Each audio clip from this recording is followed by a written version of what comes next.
বলে দেবো। এখানে প্রোডাক্টটা নেই, গোল্ড সয়েল প্লাস বলে একটা আমাদের প্রোডাক্ট আছে। তার সাথে আমরা একদিন গ্যাপে আমাদের একটা প্রোডাক্ট রয়েছে সিউইড 500। এই প্রোডাক্টটাকে আমরা যদি পাঞ্চ করে দিই, ঠিক আছে, আপনার ধানের একটা শীষে 300টার অধিক ধান আপনি পাবেন।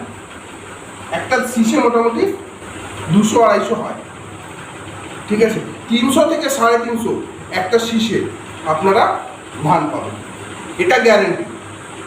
এবং আপনার যে ধানের যে যদি গোল্ড সয়েলটা যারা ব্যবহার করছেন, অনেকের কি হয় গোল্ড সয়েল ব্যবহার করার পর ওই যে ধানের যে শীষটা সেটার পরিমাণেও মানে গোছটাও বাড়বে, যাতে আমার ধানের মধ্যে প্রোডাকশানটা বেশি হয়। আমরা চাইছি আমাদের প্রোডাকশানটা বেশি হোক এবং অল্প কস্ট যাতে এফেক্টিভ হয়। কস্ট এফেক্টিভ কীভাবে হবে?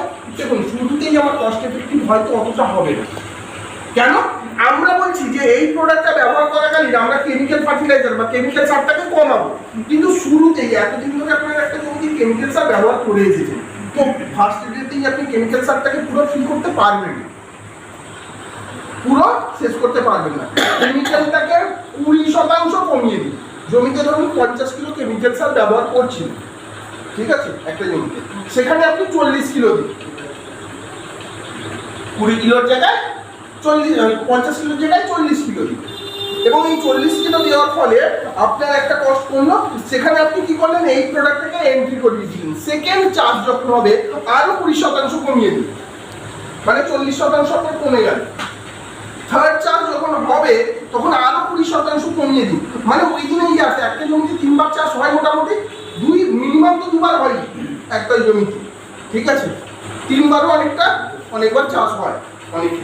তো যখন হলো তখন ইয়ারলি আমার মোটামুটি 50 থেকে 60% জমিতে কেমিক্যাল কমে গেল, যাচ্ছিলাম তার অর্ধেক হয়ে গেল। এবং সেখানে আমি আমার জৈব সারটাকে দিয়ে আমরা চাষটাকে করবো। তো আমার বলার উদ্দেশ্য যে এই প্রোডাক্টগুলো দিয়ে আপনারা চাষ করলে কয়েকটা জিনিস বেনিফিটেড হচ্ছে, যেটা পরবর্তীকালে নেক্সট জেনারেশনে আপনি কিন্তু আপনার এই জায়গা থেকে বাঁচিয়ে রাখতে পারবেন।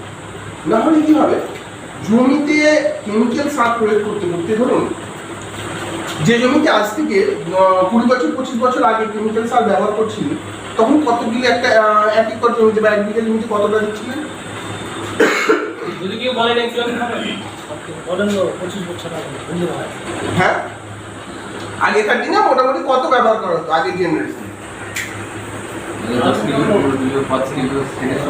5 কিলো থেকে শুরু হয়েছে। সেই জমিতে এখন কত ব্যবহার করা হচ্ছে? 5 কিলো থেকে বা 10 কিলো থেকে 100 কিলো চলে গেছে। আচ্ছা, সেম যদি চলতে থাকে এই 100 কিলোটা কিন্তু একটা সময় গিয়ে 500 কিলোয় পৌঁছে যাবে। 100 কিলোটা একটা সময় গিয়ে 500 কিলোয় পৌঁছে যাবে। তাহলে জমিতে মাটি থাকবে না, শুধু সার থাকবে।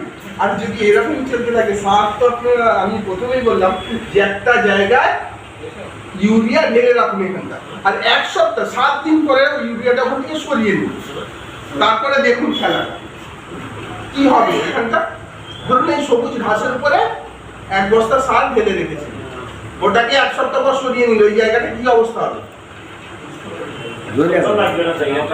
হ্যাঁ, 1 সপ্তাহ লাগবে না, মানে 2 দিনের ভিতরেই ওই জায়গাটা পুরো সাদা হয়ে যাবে, ঠিক আছে, ওই জায়গাটা পুরো পুড়ে যাবে। আরো একটা জিনিস বলছি, সেম জিনিস গোবর যদি এরকম জায়গায় রেখে দেবেন আরো ঘাস বেরোবে। যদি গোবর রাখা যায় আবার ওই একই পজিশনে, ঠিক আছে, সেম, তখন দেখা যাবে কিছু কিছু গাছ, ঠিক আছে, মানে বেরিয়েছে, নতুন পোকা তৈরি হবে। কিন্তু আমরা সেটাকে ব্যবহার করছি যেটা কিনা আমার গাছটাকে নষ্ট করে এবং আমাদের কেঁচো বা এই ধরনের অন্য ব্যাকটেরিয়াটাকে বাড়তে দেয় না, আর যেটাকে আর সেটাকে আমরা ব্যবহার করছি না, যেটা কিনা আমাদের জন্য দরকার সেটাকেই ব্যবহার করছি, যেটা আমাদের জন্য দরকার নয় সেটাকে বেশি পরিমাণে ব্যবহার করছি। আজকে যদি একজন মানে দোকানদারের কাছে যাই, ঠিক আছে, আপনি একটা জিনিস বলবেন যে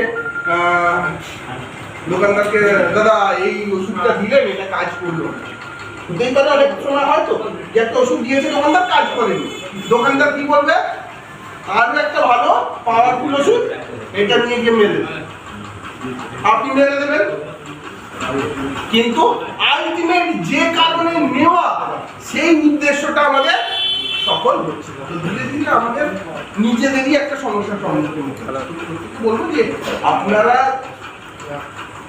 সুস্থ থাকুন এবং সুস্থ রাখুন, এই চিন্তা ভাবনা নিয়ে আমাদের যে সমস্ত জৈব প্রোডাক্ট রয়েছে সেই প্রোডাক্টগুলো ব্যবহার করুন। আরো একটা জিনিস আপনাদের অ্যাডিশন করব, এই প্রোডাক্টটা যারা ব্যবহার একদম করেননি, যারা একেবারে করেননি তাদের জন্য আমার আলটিমেটাম, তাদের জন্য একটা নির্দেশ কি আপনারা যে জমিতে চাষ করছেন, ঠিক আছে, যে জমিতে ধরুন 1 একর জমিতে চাষ করছেন, তার অর্ধেকটা আপনি আপনার পদ্ধতিতে করুন আর অর্ধেক জমিটা আপনি আমাদের এই প্রোডাক্ট দিয়ে আমাদের পদ্ধতিতে করুন। দেন যখন জমি থেকে ফসল তুললেন দুটোর মধ্যে ডিফারেন্স দেখে নিন যে কোন প্রোডাক্টটা আমার কেমিক্যাল ব্যবহার করা উচিত না আমাদের এই প্রোডাক্টটা ব্যবহার করা উচিত, সেই অনুযায়ী আমাদের প্রোডাক্টটাকে আপনারা ব্যবহার করুন। কারণ আমরা চাই একটা মানুষ যে জানুক যে পরিমাণ খরচা সে করছিল সেই খরচ করে সে কি পরিমাণে ফসল পাচ্ছিল, আর আজকে যে পরিমাণে ফসল আমি ফলানোর চেষ্টা করছি আমাদের প্রোডাক্ট দিয়ে সেটা কি বাস্তবে সফল হচ্ছে সেটা দেখে আমাদের প্রোডাক্টটা ব্যবহার করতে হবে। প্রথমেই পুরো জমিতে চাষ করার প্রয়োজন নেই, অর্ধেকটা জমি আপনার পদ্ধতি, অর্ধেকটা জমি আমাদের পদ্ধতিতে করে চেক করে নিন। সেকেন্ড সিজনে আপনার অটোমেটিক্যালি আপনি বুঝতে পারবেন যে কোন জমি কোন প্রোডাক্টটা আমাদের ব্যবহার করা উচিত।